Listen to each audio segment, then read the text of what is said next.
January 17th, 1945.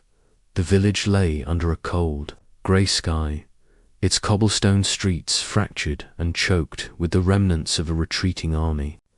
Snow had begun to fall, dusting broken rooftops and shattered windows, softening the sharp edges of destruction yet offering no warmth. Smoke rose in thin, curling streams from the ruins of homes and barns, carrying the acrid scent of charred timber and scorched earth. Somewhere in the distance, a German machine gun spat sporadic fire, its rhythm erratic, almost hesitant, as if aware that something unusual was approaching. Through the narrow lanes moved a single figure, tall and deliberate, each step crunching over frozen mud and debris. Atop his head rested a worn, battered cowboy hat, its brim pulled low, silhouette defiant against the pallid winter light. German soldiers, hidden behind walls and barricades, whispered among themselves, sneering at the lone American who dared to advance alone. Convinced this cowboy was nothing more than a curiosity, a figure of ridicule. Yet within his calm stride, there was a quiet precision, a confidence born of experience and keen observation. By the end of that afternoon, the mocking would cease, replaced by astonishment. One man, under a battered cowboy hat, would compel the surrender of 132 enemy soldiers, turning a day of scorn into an extraordinary chapter of the Western Front. The village waited, frozen in anticipation, unaware that audacity was about to reshape its streets.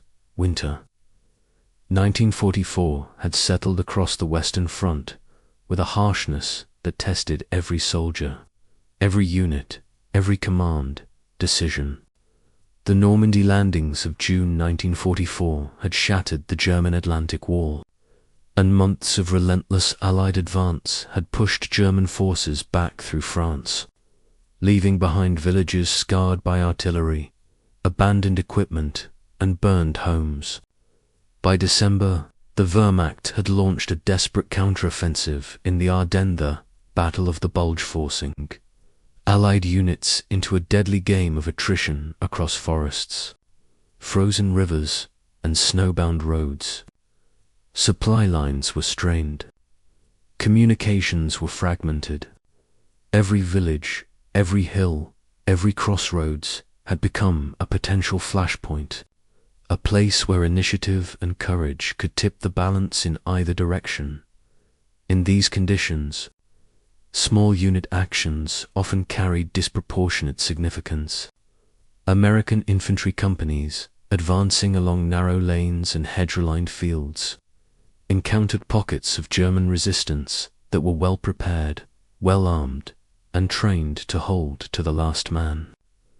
The Germans, although retreating strategically, had not lost their capacity for lethal defense. Machine gun nests were carefully positioned to command street intersections. Snipers utilized damaged rooftops. Anti-tank obstacles and improvised barricades funneled advancing troops into predictable channels. Reconnaissance reports warned of hidden ambushes, mines, and sudden counterattacks. Morale varied. Widely exhausted American units had seen months of heavy casualties, while young German recruits, isolated from support, faced fear, uncertainty, and the weight of a losing campaign. The village where this incident would unfold was typical of northern France, at the time a compact grid of narrow cobblestone streets, stone and timber houses now half ruined, with walls pocked by bullet holes and mortar fragments. Smoke and steam from makeshift heating fires mingled with the winter fog, creating a surreal, almost painterly haze across the town square. Each doorway, window, and alleyway offered both danger and opportunity. Local civilians had largely evacuated, leaving the streets eerily silent, punctuated only by the occasional shuffling of soldiers or the distant rumble of artillery. For American units moving forward, visibility was limited. and progress depended as much on observation, intuition, and small unit initiative as it did on firepower. Staff Sergeant Charles Hayes, a soldier from Texas, was part of one such infantry platoon tasked with probing this village. He was known for his unorthodox approach, often relying on initiative over strict adherence to standard procedures. The most noticeable symbol of this independence was the cowboy hat he wore, an emblem of his home and a source of quiet confidence. It was unconventional, impractical by standard military norms, and a subject of derision among both his peers and intercepted enemy communications. German observers had mocked him, referring to the cowboy moving alone through the winter lines, convinced he posed no real threat. Yet the very audacity implied by his hat was part of a deliberate psychological approach, an unpredictable presence that forced the enemy to reassess and hesitate. American doctrine at the time emphasized coordinated assaults, fire superiority, and cautious movement through contested villages. Yet terrain and circumstances frequently forced soldiers into improvisation. Narrow streets, collapsed walls, and rubble-choked alleys limited the effectiveness of supporting weapons and required infantry to engage in direct observation and tactical improvisation. Hayes' unit understood this reality. While the bulk of the platoon maintained standard advance positions, Hayes would move ahead, scouting, observing enemy rotations, noting gaps in coverage, and, when opportunity presented, exploiting hesitation to compel, surrender, or neutralize isolated positions. In doing so, he relied on careful observation of enemy routines, environmental conditions, and psychological factors, synthesis of skill, experience, and audacity that would soon define his action in the village. As the morning deepened into early afternoon, German patrols moved along the streets, conducting routine checks of barricades and intersections. Their confidence, grounded in numbers and entrenched positions, masked an underlying vulnerability, a reliance on predictable patterns, a faith in standard defensive doctrine, and an underestimation of small unit initiative. Hayes observed silently, cataloging their movements, mentally mapping the village, identifying choke points, blind spots, and positions where perception could be manipulated. Every discarded helmet, every shuttered window, every fragment of debris was analyzed for tactical advantage. He understood that victory in this environment would not come from overwhelming force, but from perception, timing, and psychological pressure. This was a winter landscape of contrasts, the bitter cold biting through wool coats, the quiet devastation of civilian life frozen mid the eerie stillness of abandoned streets, and the ever-present hum of artillery and distant gunfire. Every sensory input, the crunch of boots on ice, the whistle of wind through fractured chimneys, the smell of burned wood was part of the tactical environment. Hayes' awareness of it all allowed him to act decisively, moving in ways the enemy did not anticipate, exploiting gaps created by both terrain and their assumptions. By early afternoon, his presence was already altering the dynamic in the village. German soldiers, initially dismissive, began to hesitate, scanning the streets with unease, noting movements they could not fully interpret. Fear, confusion, and doubt began to erode their cohesion. In this context, the stage was set for an extraordinary event. One man, moving through a snow-dusted village with a worn cowboy hat atop his head, would demonstrate the power of initiative, observation, and audacity. The surrounding environment, harsh winter, shattered streets, entrenched but overconfident defenders would amplify his actions. What might have been a routine patrol became the canvas for one of the most remarkable surrenders of the Western Front. 132 enemy soldiers, overwhelmed not by superior firepower but by perception, timing, and a single soldier's decisive action. The story of that afternoon is inseparable from the world in which it occurred. A war of attrition, a winter landscape of fear and anticipation, and the quiet determination of a soldier willing to confront entrenched assumptions with courage and precision. The village itself was a maze of narrow streets and alleyways, a network that favored defenders and punished the inattentive. Cobblestones, slick with melting snow, created treacherous footing, slowing movement and forcing soldiers to adjust their pace constantly. Houses, many half destroyed, offered both cover and concealment for the German forces, whose machine gun nests and sniper positions were carefully integrated into the urban landscape. Roofs with collapsed beams, chimneys fractured by shelling, and crumbling walls provided observation points from which a single soldier could dominate a street if approached with caution and awareness. Each building was a potential strong point, every corner a potential ambush. Civilians had fled weeks earlier, leaving behind the remnants of daily life, broken furniture, scattered clothing, empty cooking pots. The silence these empty homes imposed contrasted sharply with the underlying tension in the air. American units advancing through such terrain were forced to adapt. Platoons could not rely solely on standard formations. They had to move flexibly, with scouts and pointmen taking the lead to identify enemy positions, weak points, and routes that offered both cover and tactical advantage. Hayes, with his unit, understood that improvisation and observation could substitute for firepower when numbers were limited.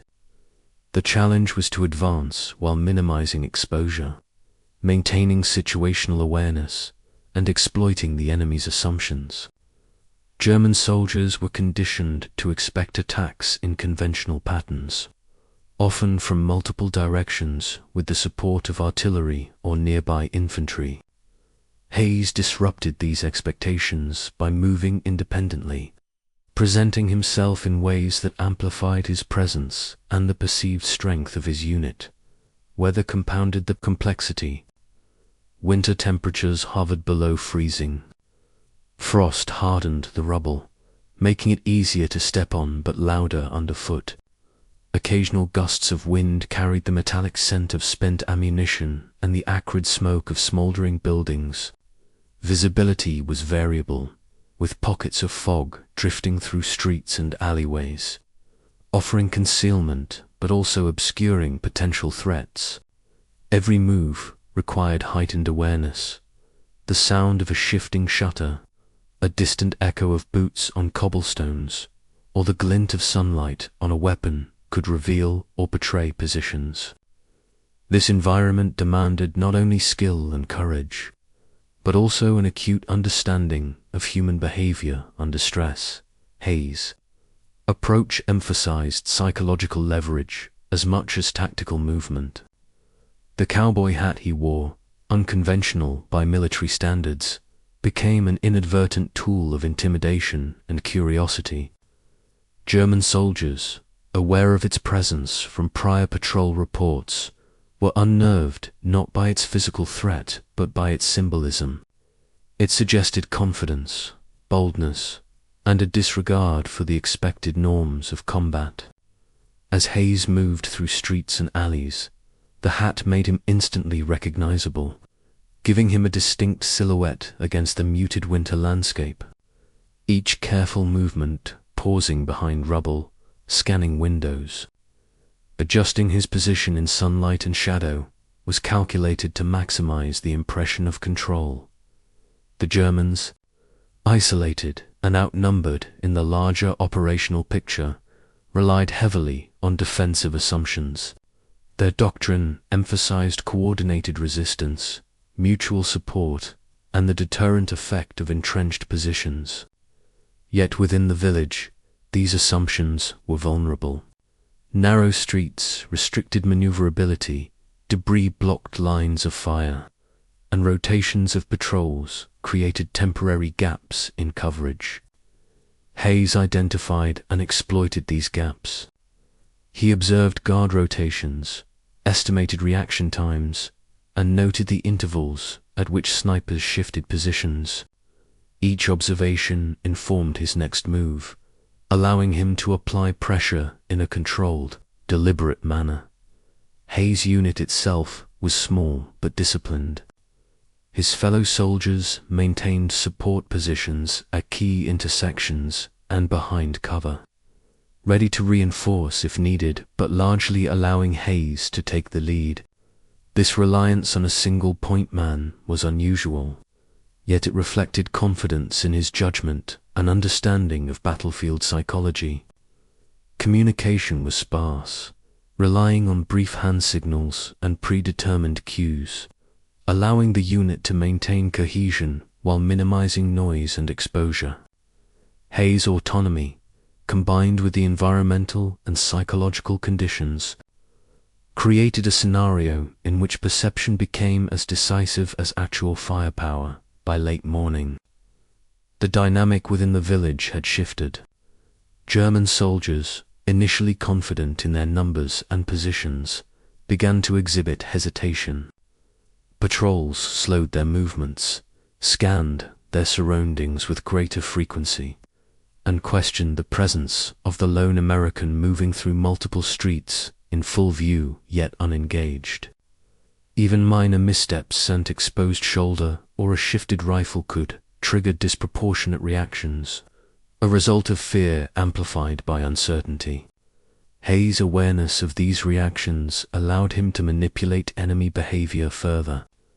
Every movement was both tactical and psychological, creating the illusion of a larger, coordinated force and gradually eroding the enemy's will to resist.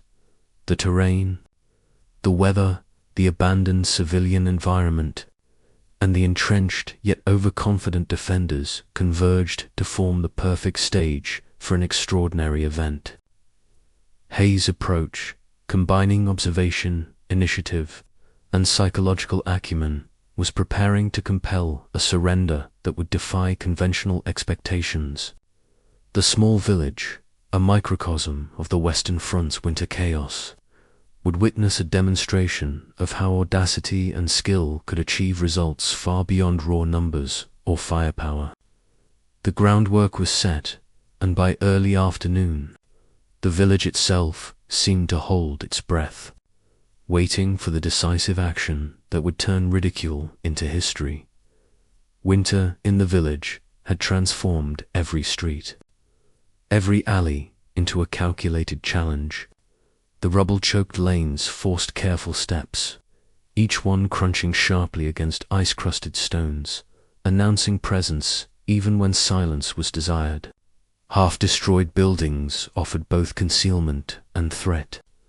Windows with jagged glass reflected winter light in flashes that could give away positions. Roofs sagged under snow, chimneys were fractured, walls bore pockmarks from previous skirmishes. German machine gun nests exploited these vantage points, carefully positioned to dominate intersections and courtyards. Snipers found refuge in attics and upper floors, scanning the streets for any movement. American infantry moving through such terrain had to blend careful observation with deliberate action. Standard formations were often useless. Soldiers relied on small unit improvisation, scouts moving ahead to assess threats and identify weak points. Every abandoned house, every doorway, every pile of debris was scrutinized as both obstacle and opportunity. The cold was pervasive, gnawing through coats and gloves, seeping into bones, yet it sharpened the senses. Sounds traveled farther in the quiet, carrying the distant murmur of artillery, the crack of a rifle shot, the shuffle of boots over frozen mud. Hayes moved with deliberate calm, each step measured, aware that the village itself could dictate the flow of engagement. His cowboy hat, unconventional and conspicuous, drew attention. Enemy soldiers had already taken notice in previous encounters, their ridicule masking unease. The hat marked him, made him recognizable in the shifting light and shadow of the ruined streets. German soldiers, relying on entrenched assumptions, expected attacks from multiple coordinated forces with artillery support. Hayes disrupted this expectation. He moved independently, using the environment to amplify his presence, taking advantage of narrow streets, blind corners, and intermittent cover. He observed rotations, timing, and routines, cataloging every visible guard and noting patterns in patrols. The psychological effect of an apparent boldness, combined with acute situational awareness, began to create hesitation among the enemy. The village, largely evacuated of civilians, offered a silent stage. Broken furniture, scattered clothing, and abandoned belongings lay frozen in place, testimony to disrupted lives. These remnants created cover and obstacles simultaneously, shaping the paths of movement and line of sight. Hayes' reconnaissance extended beyond immediate enemy positions. He understood that perception and psychological pressure could achieve results faster than firepower. Every movement he made was intentional, designed to reinforce the idea of an organized, dominant presence. German soldiers, already under strain from winter conditions and a larger strategic retreat, began to question what they saw. Hesitation spread, patrols slowed, glances were cast more frequently over shoulders, and nervous conversations whispered the possibility that the lone American might not be acting alone. Small unit. Tactics played a critical role. Hayes' fellow soldiers provided supporting positions, holding intersections and rear lanes, ready to respond if engagement escalated. The autonomy granted to Hayes reflected confidence in his experience and judgment. Signals were brief, controlled, conserving silence while allowing rapid communication. This structure allowed him to manipulate the battlefield perception, creating a scenario in which the enemy overestimated his numbers and intent. Terrain, weather, and psychological manipulation converged, rendering a small number of soldiers capable of extraordinary effect. Frosted rooftops, smoke curling from broken chimneys, and drifting fog added layers of concealment and confusion, making it difficult for German defenders to assess real threats. By late morning, the subtle shifts in the village's atmosphere became noticeable. German soldiers exhibited hesitation, questioning routines and defensive positions. Movements became cautious, patrolling slowed, and alertness heightened. Each small action, an exposed shoulder, a pause behind a ruined wall, a deliberate step, was magnified in significance. Hayes capitalized on these reactions, positioning himself to exploit perceived strengths and weaknesses. The combination of observation, patience, and psychological insight created openings without direct confrontation. Every element of the environment, the frozen streets, ruined homes, weather conditions, and remaining civilian artifacts became part of the operational picture, integrated into a strategy of perception and timing. Weapons and technology played a supporting, yet decisive, role. Standard-issue rifles, pistols, and sidearms were complemented by the landscape itself. Rubble, fences, and abandoned vehicles provided cover for observation and maneuver. German defensive positions, while strong, relied on predictable patterns that could be anticipated and manipulated. Hayes' careful timing, combined with his understanding of the enemy's routines, allowed him to use these tools to maximum effect. Noise, light, shadow, and movement were all leveraged to create the impression of a larger force, to amplify the psychological pressure on the defenders, and to channel them towards surrender without unnecessary bloodshed. By early afternoon, the village was a tension-filled stage.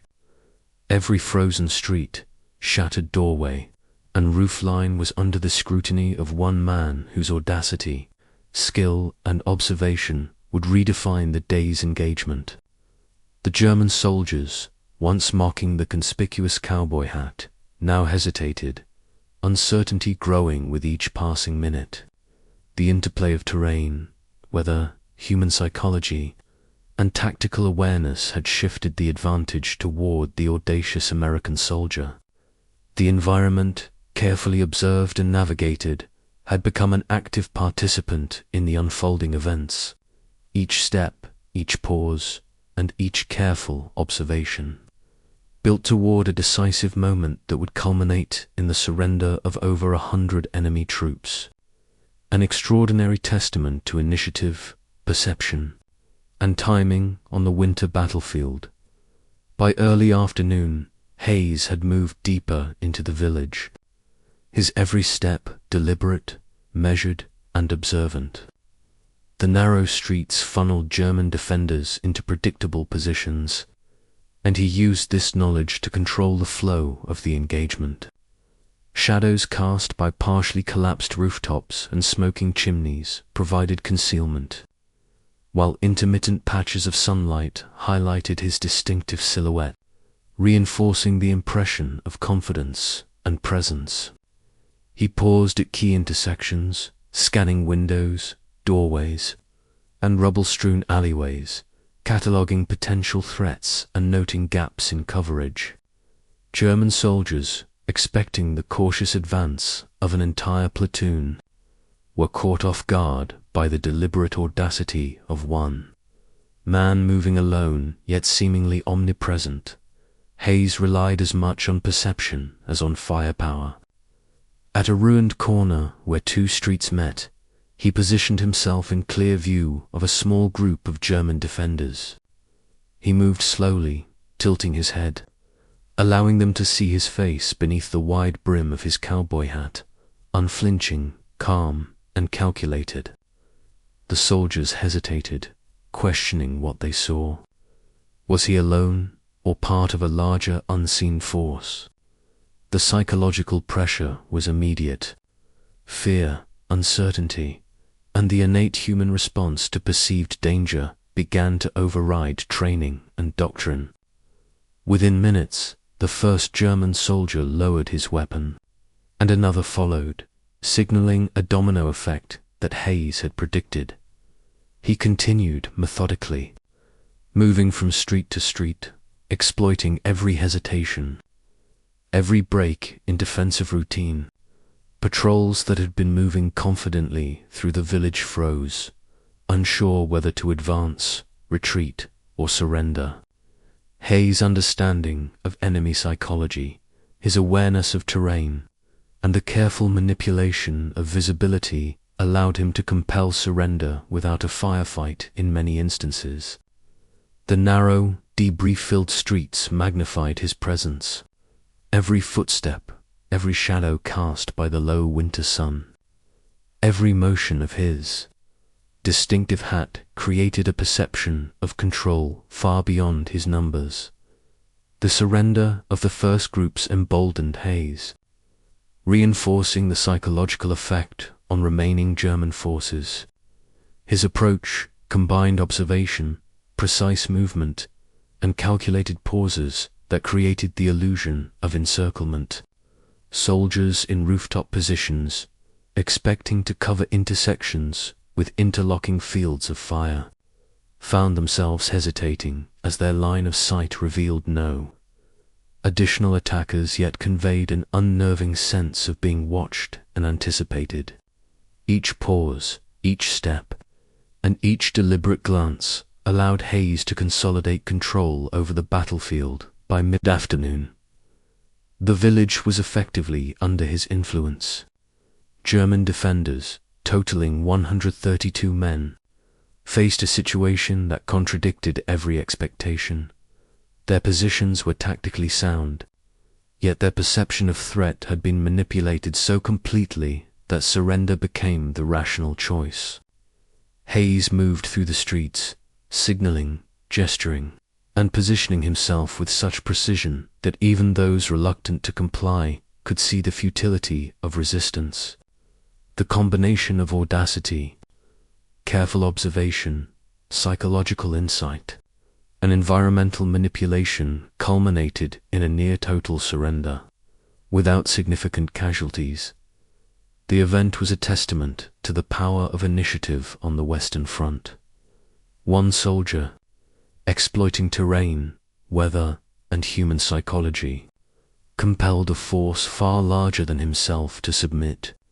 The frozen streets, the ruined buildings, the lingering smoke, and the quiet emptiness of evacuated homes all played roles in magnifying his perceived presence. By the time the last German soldier lowered his weapon, the village had been transformed. What began as a scene of derision toward a lone man in a cowboy hat had ended in astonishment. A display of tactical and psychological mastery that would be recounted in military reports and remembered. As a singular act of audacious initiative, the surrender of 132 German soldiers in a single afternoon sent ripples far beyond the narrow cobblestone streets of the village. Immediate consequences were both logistical and psychological. Hayes' platoon moved quickly to secure the prisoners, disarming them and consolidating positions to ensure that no resistance could emerge once the initial surrender had been accepted. The process was methodical. Prisoners were separated, counted, and directed to temporary holding points under careful supervision, while the American soldiers ensured the surrounding streets remained clear of hazards or ambushes. Standard procedure called for quick documentation of numbers, identification of ranks, and inspection of weapons, but the sheer scale of the surrender demanded flexibility and speed. Throughout this process, Hayes remained calm, coordinating with his fellow soldiers to maintain order and prevent confusion from escalating. The psychological impact on both sides was immediate. German soldiers, many of them young conscripts or exhausted veterans, had expected the predictable ebb and flow of urban skirmishes, but they were confronted instead with an unorthodox, controlled, and decisive action. Their surrender, accomplished without significant casualties, marked a rare acknowledgement of psychological dominance over traditional firepower. Within Hayes' unit, reports highlighted the unusual nature of the operation. A single soldier, through observation, audacity, and manipulation of perception, had effectively neutralized a force that under conventional doctrine might have required multiple squads and hours of coordinated assault. The event became a focal point for discussions of initiative and small unit tactics, with officers noting the strategic implications of individual decision-making under conditions of uncertainty and limited intelligence. Allied units in the surrounding area quickly learned of the event, and morale among American soldiers was significantly boosted. Stories of the cowboy hat spread along the lines, a symbol of individual courage and initiative in the face of entrenched opposition. Commanders began to incorporate lessons from the engagement into tactical briefings, emphasizing the value of initiative, observation, and psychological leverage when advancing through contested villages or similar terrain. The surrender also disrupted German defensive calculations. News of a large group capitulating to a single soldier undermined confidence and injected caution into units that were already stretched thin by winter operations and the broader pressures of the Allied advance. Logistical follow-up included the management of prisoners and the redistribution of captured equipment.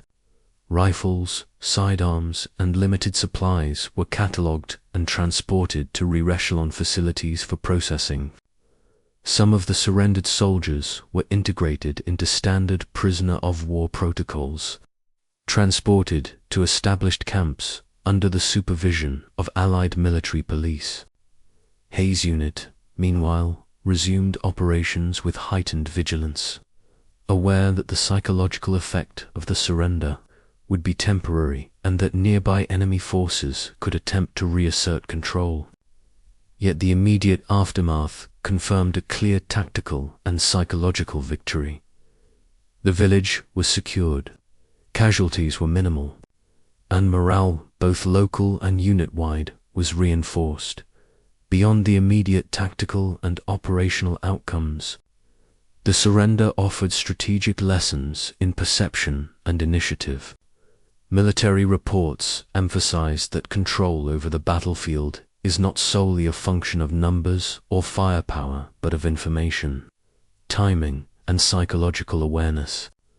The ability to manipulate enemy perception, exploit predictable routines, and use the environment effectively demonstrated principles that would inform small unit training and doctrinal adaptations in subsequent operations.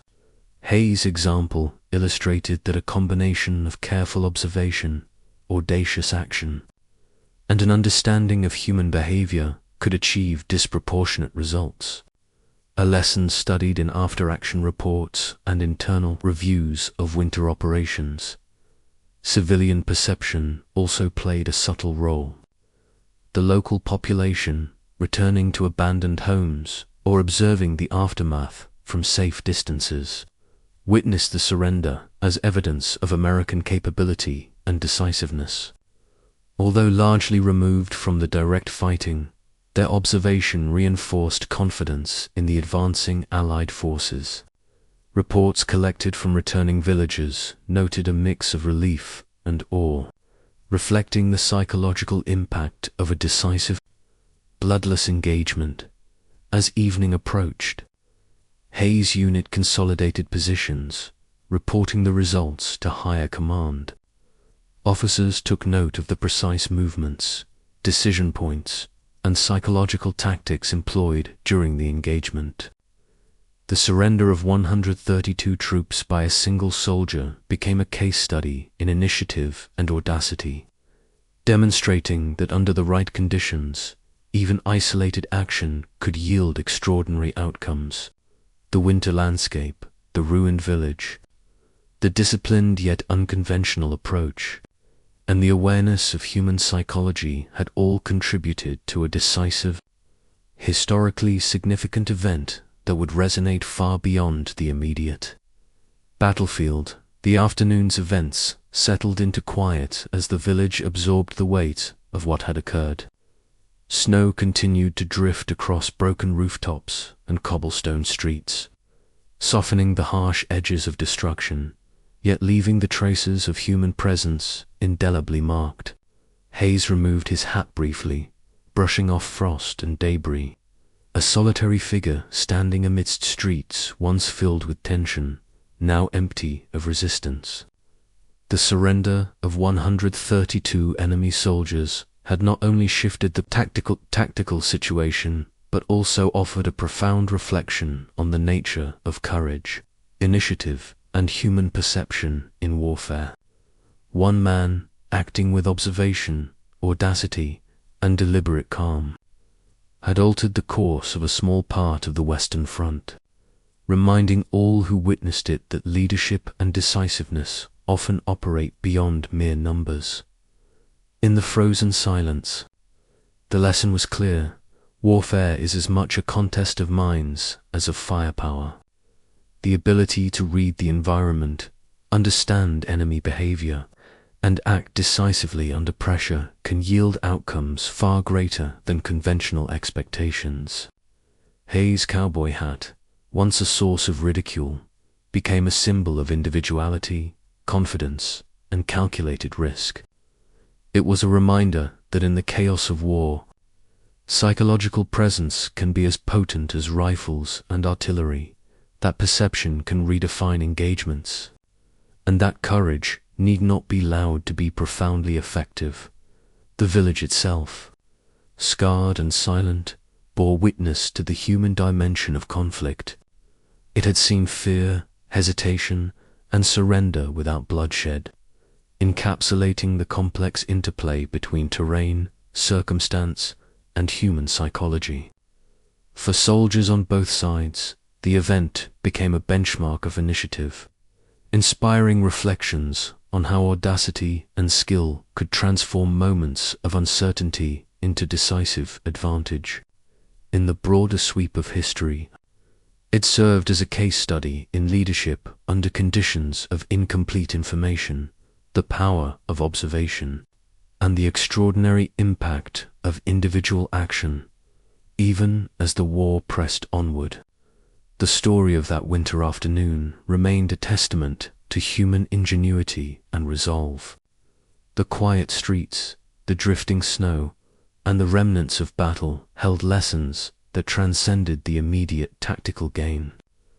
They spoke of preparation meeting opportunity, of calm decisiveness prevailing over expectation, and of the enduring capacity of a single person to influence events far beyond what seemed possible.